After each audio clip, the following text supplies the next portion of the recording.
All right, today we are diving deep into Mahesh Dattani's incredibly powerful play, Bravely Fought the Queen. This is a story that really just peels back the layers of a seemingly respectable Indian family to show you all the dark secrets that are festering just underneath the surface. Now, the play's title comes from this super famous line in Indian poetry. It's all about the legendary warrior queen, Rani Lakshmibai.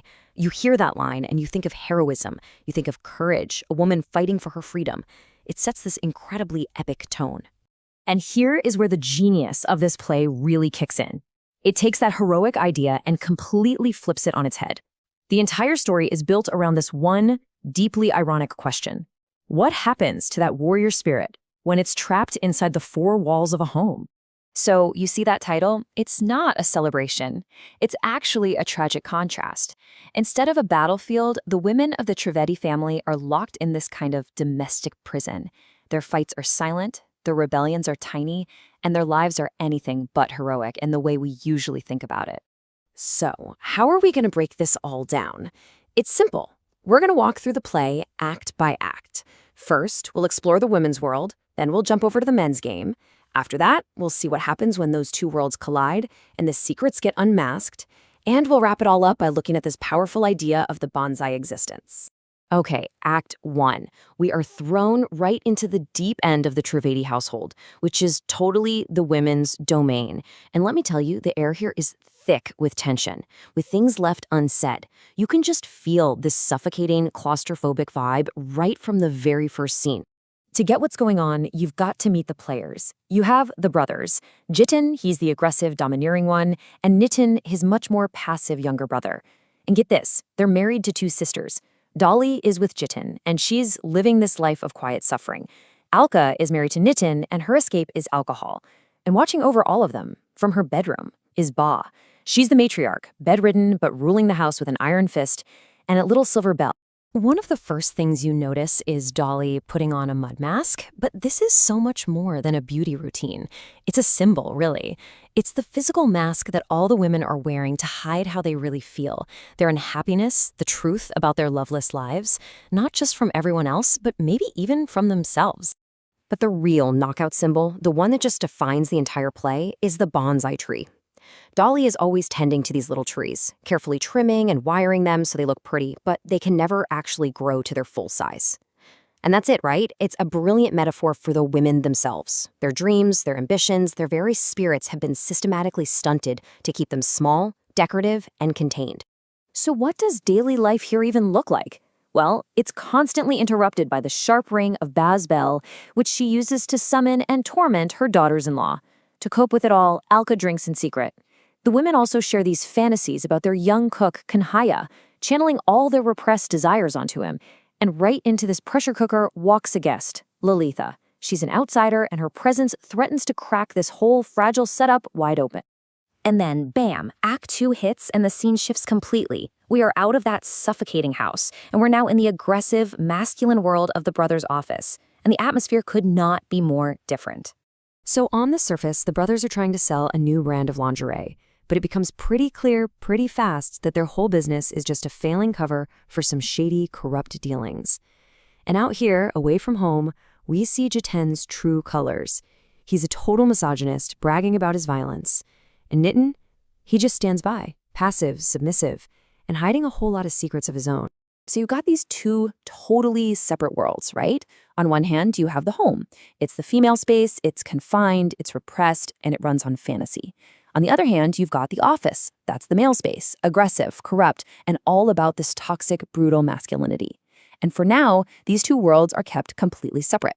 But in Act 3, that all changes. This is where it all goes down. The men come home, the guest Lalitha is still there, and those walls that were keeping the two worlds apart, they come crashing down. Everything is about to be exposed. And the secrets start coming out fast. First up, Nitin. The truth is revealed that he's a closeted homosexual, and he only married Alka to stay close to the person he's actually in love with, her brother, Pruffle. Just imagine Alka's horror, realizing her entire marriage, her entire life has been a lie, a cover story cooked up by her own brother. And just when you think it can't possibly get any worse, it does. We finally learn the awful truth about Dolly and Jiten's disabled daughter Daksha. Her disability isn't from some genetic issue. It's because Jiten, in a fit of rage, kicked a pregnant Dolly right in the stomach. An act of just unimaginable cruelty. And finally, we get to the root of so much of this pain, Ba herself. It turns out that Ba, the abuser who makes her daughters-in-law miserable, was once a victim herself.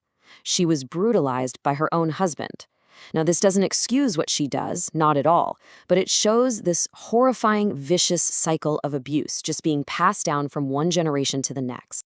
So, after all that, after every single secret has been dragged out into the open, what now? Where does that leave everybody? Is there any resolution? Is anyone free? The answer is pretty devastated. The thing is, there's no happy ending here. No one wins. The women haven't bravely fought and earned their freedom. They've just survived. That's it. Alka is left with her bottle, Dolly retreats even deeper into her silence, and Nitin is still trapped. They are all stuck in their stunted bonsai existence. The play ends with just one sound, a single, chilling sound. Ba's bell rings again, and that ring tells you everything. Despite all the truth, despite all the pain that's been revealed, nothing has actually changed. The cycle of oppression just keeps on turning, leaving us with this final, haunting question: will the next queen ever be allowed to truly fight? So today, we're diving into Mahesh Dattani's incredibly powerful play, Bravely Fought the Queen. And we're going to look at it through a really interesting lens: postcolonial theory. The argument here is that this play isn't just about family drama. Nope, it's about something much bigger, a kind of hidden empire, a colony that's operating right there inside the home. And this quote, this is the core idea, the central thesis of the whole analysis. Think about it. The British Raj, that whole period of British rule in India, it might have officially ended, but the argument here is that for women, those structures of oppression never really went away. They just shifted. The foreign ruler left, and a domestic one took his place. So that gets you thinking, right? What happens when the dynamics of colonialism, power, control, subjugation, what happens when they don't just vanish into thin air, but instead get transplanted into the most intimate space you can imagine, the family home? Okay, let's get into our first section, a colony called home. This is where we're really going to see how the play reimagines the domestic space, not as some kind of safe haven, but as a colonized territory, complete with its own set of rulers and subjects. We all kind of know the classic model from our history books, right? British rule over Indian subjects. It's straightforward. But what this play suggests is that after independence, a totally new but eerily similar dynamic popped up. The Indian male basically stepped into the power vacuum that the British left behind, and in doing so became a new kind of colonizer over the Indian woman. So how does this domestic colonialism actually work? Well, first up, you've got confinement. The women in the play are physically and socially trapped inside the house. And then there's economic dependence. Sure, they live in luxury, but it's what you'd call a golden cage. Because the men control every single rupee, that luxury becomes a weapon, a tool to keep the women submissive. And that leads us right into our second section. Here, we're going to bring in a really key term from postcolonial theory, the subaltern. And we're going to ask a pretty fundamental question. In this colony, inside the home, can the women's voices even be heard? So what in the world is the subaltern? Well, it's a term for people who are pushed to the margins. The ones who are denied any real access to power, whose voices are just completely left out of the main conversation. The thing is, they are effectively silenced, even if they're screaming at the top of their lungs. And this brings us right to a famous question posed by the theorist Gayatri Spivak. See, the women in this play, they aren't literally silent. They talk, they complain, they argue a lot. But, and this is the crucial part, are they ever actually heard by the men who hold all the power? Or is everything they say just dismissed as noise? Or worse, as female hysteria? Let's just break down how this plays out for each of the women. You've got Dolly. She chooses silence, really, as a way to survive, and she channels all her expression into her bonsai plants, and trust me, we'll come back to that symbol. Then there's Alka. She rebels with alcohol, with outbursts, but what happens? She's just labeled as mad, hysterical, her voice is completely invalidated. And finally, there's Daksha, the disabled daughter who has no voice at all. She represents the total, tragic erasure of the female victim. But you know, this colonization isn't just about physical space and having a voice. Section 3 explores how this empire goes even deeper. It extends to the most personal territory of all, the female body itself, which becomes just another piece of land to be exploited and controlled. This line from the play is just chilling. The men are discussing an ad campaign for a women's bra, and this is their conclusion. Get this. It's not about the woman's comfort, her choice, or what she wants. No, it's all about the male gaze. Her body is defined not by her, but for the pleasure and consumption of men. That is the colonial gaze captured in one perfect, awful line. And that objectification, it leads directly to this, brutal physical violence. This moment in the play is absolutely shocking. It's a raw act of physical dominance that treats the female body, even a body that's carrying a child, as nothing more than property. Property that can be damaged without a second thought. It's the ultimate assertion of colonial power. Now, this raises a really important question. How does a system like this keep itself going? Well, the analysis uses this term comprador. In colonial history, a comprador was a local who basically collaborated with the colonizers against their own people. And in this play, that role is filled by Baja, the mother-in-law. Even though she's a woman, she enforces the brutal rules of the patriarchy, oppressing the other women to hold up the very same power structure that once oppressed her. And all of this brings us to our final section, which ties every single one of these ideas together with one single, incredibly powerful metaphor, the bonsai woman. So let's really unpack this, because it's brilliant. The most important thing you have to understand about a bonsai tree is that it's not some special, naturally small species. No, it's a normal, full-size tree that has been artificially, systematically, and deliberately forced to stay tiny. And if you look at the process of making a bonsai, it's a perfect, heartbreaking analogy for what's happened to these women. Step 1, its roots are cut, just like the women are cut off from economic independence. Step 2, its branches are wired and pruned into shape, just like their social lives are confined and controlled. And step 3, it's kept in a tiny little pot, limiting its growth forever, just like the women are confined to the home. And this right here is the whole point. The women, just like the bonsai tree, they do survive, but they survive as these stunted, twisted, almost grotesque versions of their true selves. Their potential to be singers, dancers, or just independent human beings has been systematically pruned away until they fit the tiny container they've been forced into. They have become bonsai women. And this quote just perfectly sums up the tragic irony of the play's title. The queen isn't fighting some foreign army out on a grand battlefield. No, she's fighting an unwinnable war against the colonizer who shares her home, who shares her bed. It's a battle she fights bravely, for sure, but within this system, it's one she is absolutely destined to lose. Ultimately, looking at the play this way really matters because it pushes us beyond the history books. It asks us to see colonialism not just as something that happened in the past, but as a living, breathing system of power. And it forces us to ask a really tough question. If this dynamic can exist inside a family home, where else in the world around us today might we find these hidden colonies and these unheard voices? All right, welcome to The Explainer. Today we're diving deep into Mahesh Dattani's incredible play, Bravely Fought the Queen. And we're going to explore a hidden war, one that isn't fought out on some battlefield, but right inside the family living room. So, the title of the play, right? It immediately makes you think of this famous line, painting this picture of a heroic warrior queen, sword in hand, fighting against all odds. It's an image of pure strength, defiance, and public glory. And right there, that's the big puzzle Dattani throws at us. He gives us this epic, heroic title, but then he sets the entire story in this suffocating, claustrophobic house. So it just forces you to ask, what kind of war are we even talking about here? And who exactly is the queen? Well, to figure that out, we've got to meet the queens of this story. Two sisters-in-law, Dolly and Alka. Their kingdom, if you can call it that, is the family home. And their battles, well, they're fought in whispers and silent screams. Now, this is not some grand story about women triumphing over men in some big revolution. No. It's a much more intimate and honestly a much more desperate struggle. Their fight isn't for victory. It's literally for survival against the crushing, invisible weight of a patriarchal system. So what does this battlefield in the home actually look like? Well, Dattani gives us this one, single, incredibly powerful metaphor that basically unlocks the entire play, and it's sitting right there in the living room. At first glance, you see this bonsai tree that Dolly is meticulously caring for, and you think, okay, it's just a harmless hobby, right?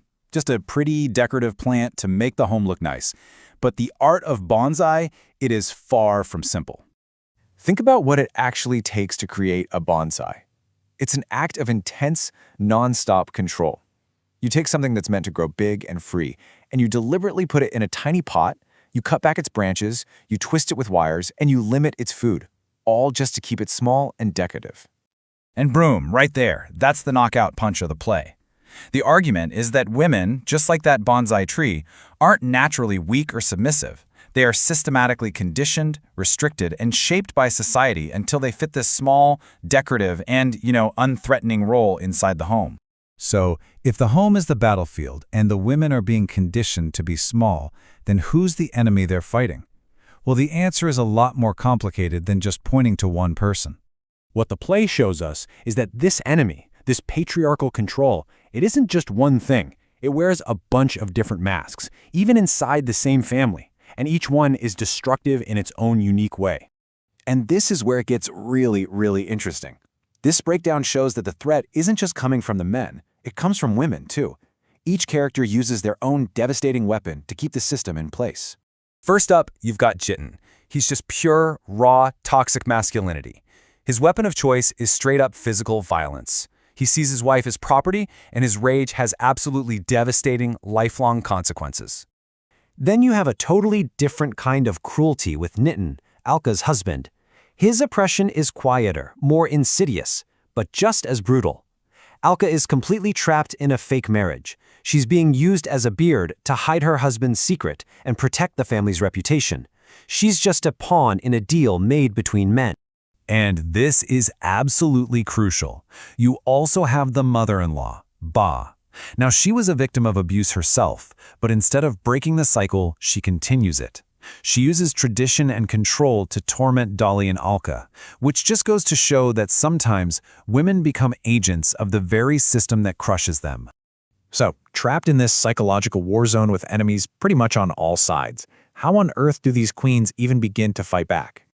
You've got to understand, their rebellion isn't about making big, public speeches. Their acts of rebellion are small, private, and often desperate little fights just to hold on to their own sanity, to reclaim even a tiny piece of themselves. And this is such a powerful act of mental defiance.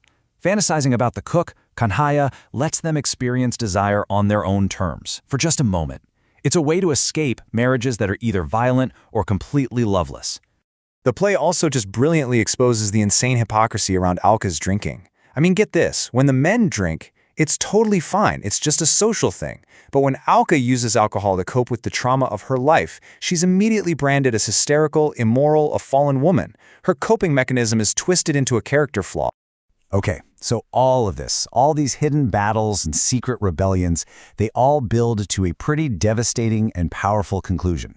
So, what's the final verdict on this quiet domestic war? And here's the thing, the women don't win in the way you'd think. There's no victory parade at the end. In this war, bravely fighting simply means surviving. It means waking up every single day and just continuing to exist inside a system that was built to crush you.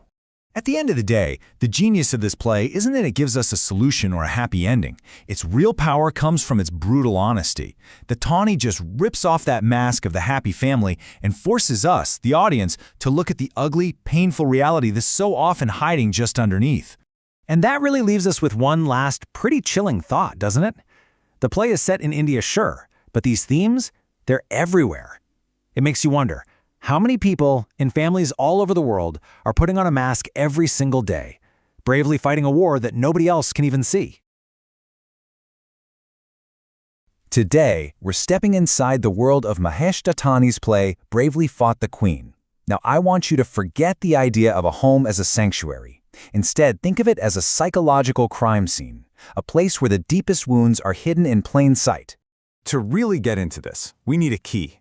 And that key is a concept from Freud called the unheimlich, or as we know it, the uncanny. You know that feeling, right? When something totally familiar, like your own house, suddenly feels deeply unsettling, strange, well, that exact feeling just soaks every scene of this play, and it's what's going to let us unlock this family's darkest secrets. So let's walk through the door of this house of secrets. Right away, you can feel that it's a place built on repression. It's one of those families where what isn't being said is 1,000 times more powerful than what is. And our way in, our guide, really, is Dolly. On the surface, she's the perfect wife, the perfect homemaker. But just behind that mask, her entire life is this desperate, exhausting attempt to control the absolute chaos simmering underneath. I mean, think about it. The very first time we meet Dolly, what is she doing? She's wearing a mud mask. And no, this is not just about her skincare routine.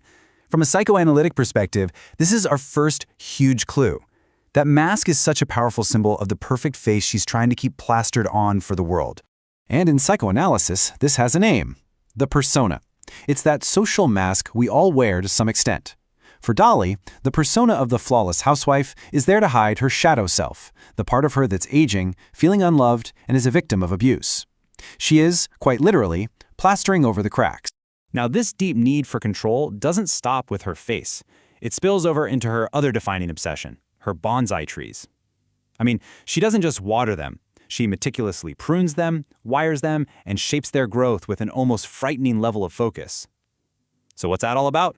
Well, the answer lies in a defense mechanism called sublimation. See, Dahlia is totally powerless against her abusive husband, Jiten. Plus, she's carrying this immense guilt over their disabled daughter. So all that rage, frustration, and desperate need for control gets channeled into something socially acceptable: gardening. She controls those tiny trees because she can't control a single other important thing in her life. But here's the thing about trauma, and it's a big one. You can try to bury it, but you can't keep it buried forever. In psychoanalysis, this is called the return of the repressed. That pain always finds a way to bubble up to the surface. And in this family, it shows up as symptoms. Just look at Alka. The rest of the family just writes her off. She's hysterical, she's mad, all because of her drinking and her unpredictable behavior. But her alcoholism, it's not a moral failure. It's a symptom. It's a desperate cry for help from a woman who is in an incredible amount of pain. What we're seeing with Alka is a classic, textbook case of regression. She's been starved of love, betrayed by her husband and her family. So her psyche just reverts. It goes back to an earlier oral stage of development, trying to find in a bottle the comfort and care she's been denied since she was a child. Okay, now let's talk about the family matriarch, Ba. This is a woman who was the victim of horrific abuse from her own husband. So you have to ask, why on earth does she turn around and terrorize her own daughters-in-law? Why would a victim continue that same cycle of pain? This is where we see a really powerful and frankly chilling defense mechanism at play: identification with the aggressor. To survive the unbelievable trauma inflicted by her husband, Ba, on a deep psychological level, has become him. She takes on his cruelty, his tyranny.